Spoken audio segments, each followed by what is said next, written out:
So our today's topic is resolving power of a telescope. Yesterday we studied resolving power of a microscope. अब आता है resolving power of a telescope. सबसे पहले resolve करने का मतलब क्या होता है ये हमको समझना होगा.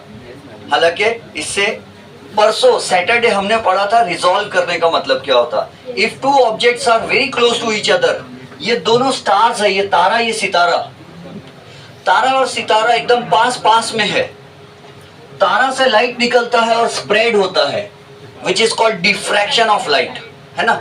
लाइट जब निकलता है किसी छोटे सोर्स से, अब तारा हमारे लिए छोटा ही सोर्स होगा, पॉइंट सोर्स ऑफ लाइट होगा, और जब भी किसी पॉइंट सोर्स ऑफ लाइट में से, छोटे से होल में से या किसी छोटे से सोर्स में से लाइट निकलता है तो लाइट की आदत ऐसा फैल जाता है, ठीक है. और अगर उसके पास में अगर और एक सोर्स ऑफ लाइट है और एक होल है या और एक उजाला है, जैसे ये स्टार है, इसका लाइट निकल रहा तो स्प्रेड होकर निकलेगा, फैल के निकलेगा. और यहाँ दूसरा स्टार है, उसका भी लाइट निकलेगा तो वो भी स्प्रेड होगा, ऐसा फैलेगा, which is called diffraction of light, है ना. The bending of light around the corners of an obstacle and reaching into the region of geometrical shadow is called diffraction of light. ये हमने एक जमाने में पढ़ चुके हैं, है ना. तो लाइट इसका भी निकला, इधर से भी निकला, और आप खड़े हो बहुत दूर. आप जब इस लाइट को देखते हो, दोनों स्टार्स को, तो इसका लाइट इसमें मिक्स हो रहा है, इसका लाइट इसमें मिक्स हो रहा है, इंटरफियर हो रहा है लाइट. तो दूर से देखने में आपको ऐसा लगता है कि एक ही बड़ा स्टार है, दोनों का लाइट एक दूसरे में मिक्स होके दिखता है ना. जब दूर से कोई दो बाइक्स आ रही है पास पास में हेडलाइट वाली, तो हमको लगता है एक ही बड़ी बाइक आ रही है, शायद एक ही हेडलाइट चमकता हुआ उजाला, बहुत ब्राइट लाइट दिखता है, लेकिन स्प्रेड होकर दिखता है. तो डिफ्रैक्शन हमारे लिए कभी कभी नुकसान कर देता है, घाटा कर देता है हमारा, मतलब ऑब्जर्वेशन में इट क्रिएट सर्टेन एबरेशंस, कुछ रुकावटें उत्पन्न कर देता है, तो हमको समझ में नहीं आता. अब ये दो स्टार्स है और हम बहुत दूर से देख रहे हैं, हमको लग रहा है कि दो स्टार्स नहीं एक ही स्टार है. तो हमने कहा, टीचर ने कहा बेटा बताओ आसमान में कितने तारे हैं. हमने देखा और वहां पर दो तारे हैं, तो हमको दिख रहा एक तारा. हमने कहा एक तारा. टीचर ने चप से लगाए हमको, बोले एक नहीं है दो है. ये लो टेलीस्कोप पकड़ो और देखो अच्छे से ध्यान से. तो हमने उनको देखा टेलीस्कोप में, तो क्या हुआ, ये स्टार से लाइट की रेज आई. कैसी आ रही है रेज? पैरेलल. और जब भी दूर से रेज आती है तो कैसी दिखाई जाती है फिजिक्स में? पैरेलल, है ना. अगर पॉइंट सोर्स ऑफ लाइट और नजदीक से आ रही तो ऐसी कौन बनती, कल बना था माइक्रोस्कोप में कौन. अभी स्टार है तो स्टार से आने वाला लाइट पैरेलल बताया जाता है, क्योंकि लाइट बहुत दूर से आता है. हम यहाँ पर चाहे तो डॉट डॉट डॉट डॉट कर सकते हैं. ये डॉट डॉट का मतलब है light is coming from infinity mall, infinity से आ रहा है लाइट, है ना. तो लाइट ये देखो, ये वाले स्टार का लाइट ऐसा आया, और ये क्या है, this is the objective lens of a telescope. कल माइक्रोस्कोप था, आज टेलीस्कोप है. टेलीस्कोप में उल्टा होता है, ऑब्जेक्टिव लेंस बड़ा होता है और आईपीस छोटा होता है. आंख के पास में जो लेंस होता है ना, यहाँ कॉन्वेक्स लेंस, वो छोटी डायमीटर का होता है, और यहाँ जो लेंस होता है, ये लेंस को ऑब्जेक्टिव लेंस कहते हैं. पूछो क्यों कहते हैं ऑब्जेक्टिव लेंस? क्योंकि ऑब्जेक्ट के पास इधर स्टार्स है दोनों, एकदम यहाँ नहीं, ये dot dot dot dot dot dot यानी इन्फिनिटी से ये दो स्टार्स है, इनका लाइट आ रहा है दोनों का. और ऑब्जेक्टिव लेंस जो होता है ये बड़ा होता है. अब नवनीत पूछती है आपसे कि ऑब्जेक्टिव लेंस बड़ा क्यों होता है, तो हम आंसर देते हैं कि बड़ा होने से ज्यादा लाइट गैदर करता है, वो ज्यादा लाइट कलेक्ट करता है, तो हमको अच्छा क्लियर इमेज दिखाई देता है. दूसरा बात ये होता है कि हम और समझेंगे कि ये डी ज्यादा होने से थीटा कम हो जाता है, लिमिट ऑफ रेजोल्यूशन कहते हैं थीटा को, वो बाद में समझाऊंगा. लिमिट ऑफ रेजोल्यूशन कम होने से रिजॉल्विंग पावर ज्यादा होता है, वो भी बाद में समझाऊंगा. हालांकि समझा चुका हूँ 1-2 दिन पहले, जिन लोग ने आए थे, जो लोग प्रेजेंट है उनको मालूम है. चलो काम की बात. दो स्टार्स है, हम आईपीस से देख रहे हैं, तो ये स्टार से क्या है, ब्लू स्टार से पैरेलल रेज आई. बीच की रे जो आती है ऑप्टिकल सेंटर पर, वो हमेशा स्ट्रेट जाती है. लेंसेज में बचपन में पढ़े आपने ये, है ना. ऑप्टिकल सेंटर से जो रे जाती है वो सीधी जाती है, और ये सीधी जाने वाली रे को हम नोडल लाइन कहते हैं. और ये स्टार जो है रेड वाला स्टार, इससे भी दो पैरेलल रेज आ रही. क्यों पैरेलल आ रही? क्योंकि इंफिनिटी से आ रही है. तो these two rays will be parallel. जैसे वो कन्वर्जिंग लेंस में जाएंगे, मतलब कॉन्वेक्स लेंस में जाएंगे, ऑब्जेक्टिव लेंस में, तो वो फोकस बनाएंगे नजदीक आके, तो वो ऐसे आकर यहाँ इकट्ठा हो गए. और इससे बीच में जाने वाली रे जो होती है वो डेविएट नहीं होती, बेंड नहीं होती. हमको पता है रेड वाली ऑप्टिकल सेंटर से जाने वाली रे सीधी जाती है, तो ये दोनों यहाँ इंटरसेक्ट हुए और ये दोनों रेज के nodal line of red and nodal line of blue के बीच में एंगल बना theta. This angle theta is called angular limit of resolution. Theta म्हणजे काय आहे, थीटा 1 लिख देंगे यहाँ. तो it is called angular limit of resolution. Limit of resolution का डेफिनेशन उस दिन समझाया था. द लीनियर और angular separation between two objects at which they can be seen as two objects not one, है ना. तो ये देखो, अगर ये एंगल बड़ा हो जाए इसका मतलब क्या होगा, थीटा बड़ा होगा इसका मतलब स्टार्स पास में रहेंगे या दूर रहेंगे, दूर रहेंगे. थीटा ज्यादा होगा म्हणजे स्टार्स दूर है और थीटा कम है मतलब स्टार्स पास में है. तो ये थीटा जो है ये एंगुलर लिमिट ऑफ रेजोल्यूशन है. यानी ये what is limit of resolution, the distance between two objects. अगर लीनियर लिमिट ऑफ रेजोल्यूशन को पूछता है तो ये स्टार के सेंटर से ये स्टार के सेंटर तक जो डिस्टेंस है ना, this is called limit of resolution. Limit of resolution is the linear और angular distance between two objects when they can be seen as two objects not just one, है ना. तो चलो आगे बढ़ते. ये लीनियर एंगुलर, ये लीनियर लिमिट ऑफ रेजोल्यूशन है और ये एंगुलर लिमिट ऑफ रेजोल्यूशन. चलो ठीक. ये यहाँ पर लाइन आई, बीच की लाइन, और आपको पता है ये स्टार क्या है, सेल्फ लुमिनस है. स्टार खुद का प्रकाश, प्राइमरी सोर्स ऑफ लाइट है, वो खुद लाइट देता है. तो उससे लाइट आया और यहाँ पर क्या बना, ये देखो ग्राफ, ये वाई एक्सिस ऊपर और ये नीचे वाई डैश, और एक्स एक्सिस पे मैंने लिया intensity of light, brightness of light. तो स्टार के सेंटर में यहाँ कैसा लाइट रहता, ब्राइट. तो ये देखो ये ग्राफ है, ये वाई एक्सिस, नीचे की वाई डैश और ऊपर की वाई, और ये देखो ये हाइट आ रही, बड़ी बड़ी बड़ी बड़ी हाइट. ऐसे बहुत सारे ग्राफ्स हम पढ़ चुके हैं पिछले लेक्चर्स में. ये पीक है, ये हाइट है, ब्लू वाले का हाइट है पीक. ये ब्लू वाले की हाइट ज्यादा, इसका मतलब क्या है, एक्स डैश एक्सिस पे हाइट ज्यादा है मतलब ब्राइटनेस ज्यादा है, मतलब ये सेंट्रल मैक्सिमा है ना. और सेंट्रल मैक्सिमा के बाजू में क्या आता है, फिर फर्स्ट मिनिमा, है ना, फिर आता है इधर फर्स्ट मैक्सिमा और फिर सेकंड मिनिमा, सेकंड मैक्सिमा. ये हम पढ़ चुके हैं डिफ्रैक्शन पैटर्न के ग्राफ में, इससे पुराने लेक्चर्स में, है ना. तो this blue peak is the central maxima because of blue star. और ये क्या है उसका, यहाँ पर this is the first minima, first minima of blue star. Blue star का फर्स्ट मिनिमा ये नीचे आ रहा है और ऊपर में कहाँ आ रहा है फर्स्ट मिनिमा, ये आ रहा है first minima of blue star. Blue star का फर्स्ट मिनिमा कहाँ आ रहा है, यहाँ पर. और ध्यान से देखो, जहां ब्लू स्टार का फर्स्ट मिनिमा आ रहा है, ब्लू स्टार का फर्स्ट मिनिमा आ रहा है, वहां पर रेड स्टार का सेंट्रल मैक्सिमा आ रहा है ना. ये पीक, रेड वाले का पीक, टेकड़ा चढ़ाव सबसे ज्यादा यहाँ पर है. और ये बीच की लाइन है, ये कहाँ टकरा रही है, यहाँ पर. और हमने उस दिन पढ़े थे एक आदमी के बारे में जिसका नाम है Rayleigh, Rayleigh criterion for resolution of image. ये इमेजेस को देखकर आप क्या कहते हैं, ये वेल रिजॉल्व है, अनरिजॉल्व है या जस्ट रिजॉल्व है.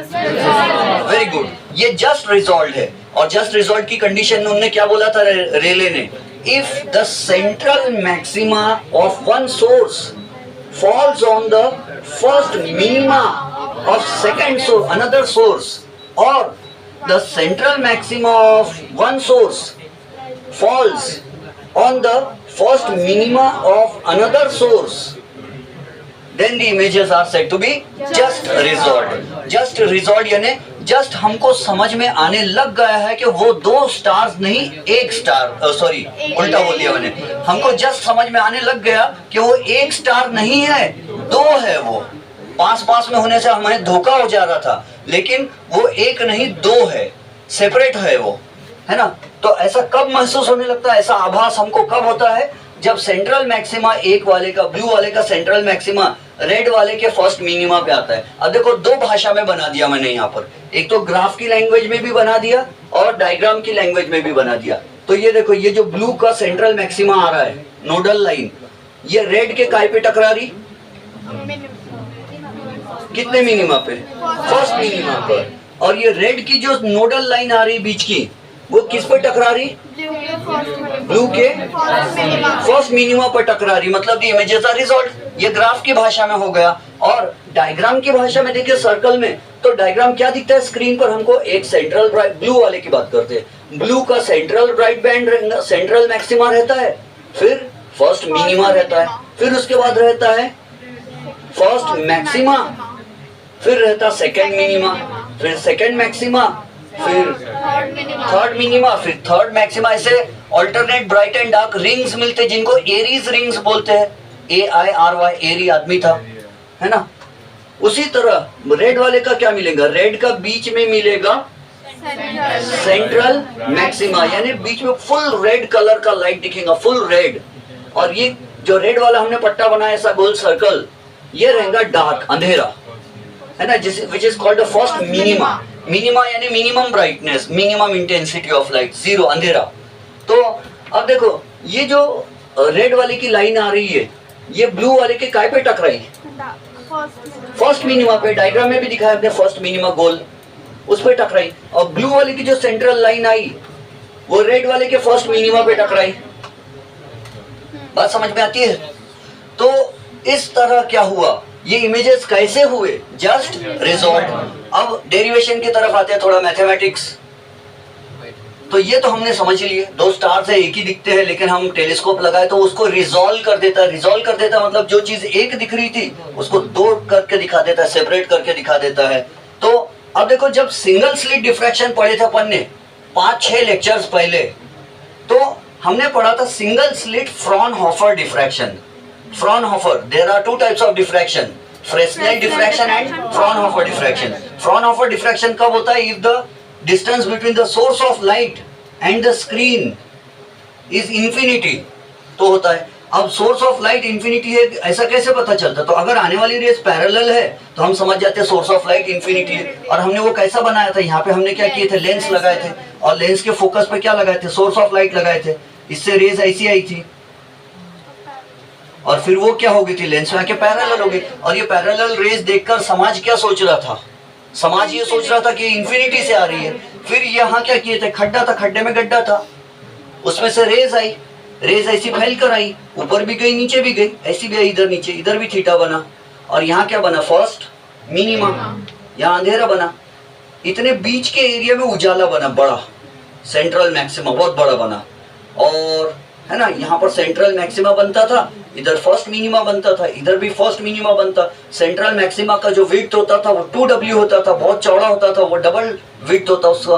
और मिनिमा का विड्थ ओनली W रहता था। इसका जितना विड्थ रहता था ये सेंट्रल मैक्सिमा उससे 2 गुना 2 टाइम्स ज्यादा रहता था। और ये इधर का फर्स्ट मिनिमा भी सिंगल W रहता था। All the minima and second non central maxima were www.com, और सेंट्रल मैक्सिमा 2W रहता था। और उसमें हमने प्रूव किया था A sin θ1, है ना, कचरा हो रहा है जगह का। A sin θ का मतलब क्या लिखे थे हमने? For first minima what was the condition? The path difference should be n into lambda for minima, है ना। डिफ्रैक्शन में मिनिमा की कंडीशन क्या होती है? Path difference should be n into lambda, where n is 1 2 3 4 5 6 वगैरह। तो A sin θ1 is equal to for first minima 1 lambda होगा फर्स्ट मिनिमा के लिए, और sin θ1 is equal to lambda upon A। यहाँ A क्या है? A is the slit width, खड्डे में किया हुआ होल, है ना। सर्कुलर होल अगर हमने किए तो उसकी डायमीटर A है, सर्कुलर होल की डायमीटर A है। उसी तरह यहाँ पर भी हम क्या करते? या फॉर्मूला क्या आ रहा? θ1, ये θ1 ऊपर का हाफ एंगुलर विड्थ जिसको बोलते थे, तो θ1 लैम्डा बाय A आता था, याद करो उस दिन को, है ना। और फिर अब देखो इन टेलीस्कोप, ये अपर्चर, ये जो टेलीस्कोप रहता है ना, ये वाला कांच, ऑब्जेक्टिव लेंस, तो aperture of the objective lens का जो कांच रहता है वो किसका काम कर रहा है? स्लिट विड्थ का काम कर रहा है। जैसे यहाँ पे ये होल है ना, ऐसे ही समझो ये एक प्रकार से टेलीस्कोप है, ये टेलीस्कोप है समझो ये, और टेलीस्कोप का ये कांच है। तो A की जगह क्या आ जाएगा? कैपिटल D आ जाएगा। अब यहाँ capital D is not the distance between the slit and the screen, ये नहीं है। यहाँ कैपिटल D का मतलब है diameter of the objective lens, objective lens की डायमीटर। और ऑब्जेक्टिव लेंस की डायमीटर समझ गए? Capital D capital D is not the distance between the source and the screen, it is the diameter of the objective lens. ये diameter यहाँ से ऊपर से लेकर नीचे तक, this is the diameter of the objective lens. तो ये फॉर्मूला समझा कैसे आया? पक्का श्योर? आई शपथ? Okay, theta 1 is lambda by D, ये हो गया। What is theta? Angular limit of resolution, angular limit of resolution. किसी को याद है कि रिजॉल्विंग पावर का फॉर्मूला 3 दिन पहले पढ़े थे? Very good. रिजॉल्विंग पावर का फॉर्मूला होता है 1 upon limit of resolution, limit of resolution. And limit of resolution का मतलब क्या है? द लीनियर और angular separation between two objects at which they can be seen as two separate objects and not just one। देखो इनके बीच में distance कितना सा, ये है छोटा सा, लेकिन टेलीस्कोप में देखे तो ये इतना बड़ा डिस्टेंस हो गया। ये इधर दिख रहा स्टार और ये इधर दिख रहा बड़ा। मीनिंग समझते हो? ये डिस्टेंस कितना सा है, छोटा सा है दो स्टार्स के बीच में, लेकिन यहाँ जाके देखो ये डिस्टेंस होगा, ये इतना बड़ा, इतना बड़ा डिस्टेंस।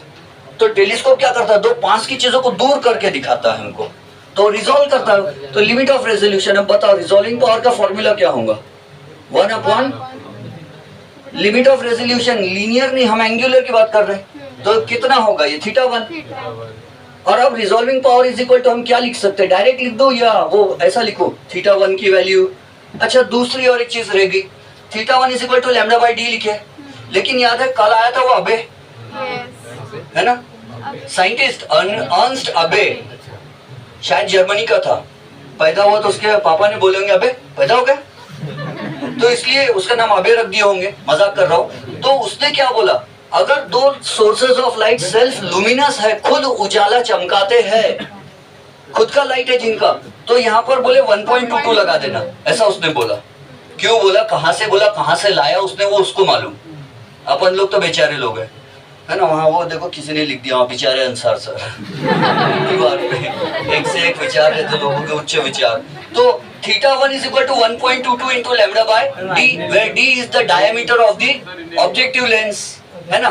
तो theta 1 is 1.22 into lambda by D है। ये कहानी समझे? अब यहाँ क्या लिखेंगे हम थीटा 1 की जगह? 1.22 लैम्डा बाय डी, तो क्या हो जाएगा? डायरेक्ट लिख दो, डी बाय 1.22 लैम्डा, ये है। अब थोड़ी देर पहले मैंने कहा था कि नवनीत डाइजेस्ट आपसे पूछती है, नवनीत के नोट्स आपसे पूछते हैं 1 मार्क करीता, वो पूछते हैं कि ये टेलीस्कोप जब बनाते हैं तो उसका आईपीस छोटा रहता है डायमीटर में, और ऑब्जेक्टिव लेंस बड़ा कांच यूज करते हैं, तो ऐसा क्यों करते हैं? तो एक रीजन मैंने बताया कि ज्यादा से ज्यादा लाइट कवर करना चाहिए, अट्रैक्ट करना चाहिए उसने, ज्यादा लाइट कैच करेंगे तो अंदर ब्राइट क्लियर चीज दिखेंगी। दूसरा रीजन है कि resolving power is directly proportional to the diameter of objective lens. जितना बड़ा डायमीटर का ये लेंस होगा उतनी ज्यादा रिजॉल्विंग पावर होगा, उतना सेपरेट होकर दूर दूर दिखेंगे, पास की चीजें दूर सरक के दिखेंगे, क्लियर दिखेगा। समझ गए? और वेवलेंथ क्या है? Inversely proportional. कम वेवलेंथ में देखे तो अच्छी बात है, मीनिंग समझते? कम वेवलेंथ में कैसे देखेंगे? अच्छा, ऐसा देखेंगे स्टार से कोई एक्सरेज वगैरह आ रही तो एक्सरेज की वेवलेंथ बहुत कम रहती, वो बाद में समझाऊंगा आपको, जीएमआरटी। ये समझ में आया किसी को? नवनीत डाइजेस्ट में 2 क्वेश्चंस पूछे हैं, एक क्वेश्चन पूछा उसके 2 आंसर्स है। एक पूछा लेंस जाड़ा क्यों होता है, तो हम क्या लिखेंगे? जाड़ा नहीं, सॉरी, लेंस का डायमीटर बड़ा क्यों होता है? तो डायमीटर इसलिए बड़ा होता है ताकि it should attract more and more amount of light so that the images will be brighter and clearer. And the second reason is resolving power of a telescope is directly proportional to the diameter of the objective lens. तो हम लोग ये lens बहुत बड़ा क्यों नहीं बना लेते हैं? अपने इंडिया में एक टेलीस्कोप है, एक टेलीस्कोप कहाँ पर तो भी है, वो उसका नाम नहीं मालूम, याद नहीं आ रहा मुझे, अभी बुक भी नीचे रखी हुई है। एक टेलीस्कोप अपने इंडिया में है, कोई तो भी गांव में रखा हुआ, वो बड़ा, बहुत बड़ा पाइप है और बहुत बड़ा लेंस उसमें लगाया हुआ है, बहुत बड़ा है ना, मेरे ख्याल से 1 मीटर या कुछ इतना बड़ा लेंस लगा, 1 मीटर डायमीटर का, और उसको 2-3 लोग पकड़ के ऐसा स्पेस की तरफ करते हैं और उसमें देखते हैं। लेकिन ये डी को हम ज्यादा नहीं बढ़ा सकते, क्यों? एक उससे टेलीस्कोप भारी हो जाएगा बहुत ज्यादा। दूसरा, इतना बड़ा डायामीटर का लेंस बनाना बहुत प्रॉब्लम, उसमें एबरेशंस आने लग जाते हैं।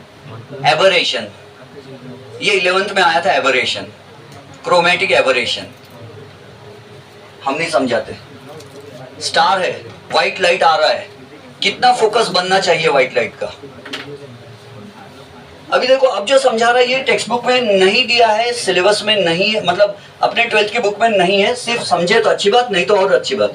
ये लेंस है, यहां से व्हाइट लाइट आ रहा है, व्हाइट लाइट आ रहा है, सफेद वाला। तो क्या होता है मालूम है, एक फोकस बनता है वॉयलेट का। सबसे ज्यादा बेंड कौन होता है? वॉयलेट। किसी भी ग्लास का किसी भी लेंस का रिफ्रैक्टिव इंडेक्स मैक्सिमम किसके लिए होता है? वॉयलेट। तो वॉयलेट बेंड होके वॉयलेट का फोकस बनता, फिर यहाँ इंडिगो का फोकस बनता, फिर यहाँ ब्लू का फोकस बनता, फिर यहाँ ग्रीन का फोकस बनता, फिर यहाँ ग्रीन के बाद क्या आता? Yellow, orange, red. इतने सारे फोसाई बन जाते कि ये इसमें से देखेंगे ना हम, तो हमको स्टार क्या रेनबो दिखने लग जाता, कलर हो जाते पूरे, और समझ में नहीं आता अच्छे से। इसको बोलते क्रोमेटिक एबरेशन, कलर वाला मिक्सिंग। ये 11th में था जो हम पढ़ के भूल गए। तो यहां तक समझ में आई कहानी।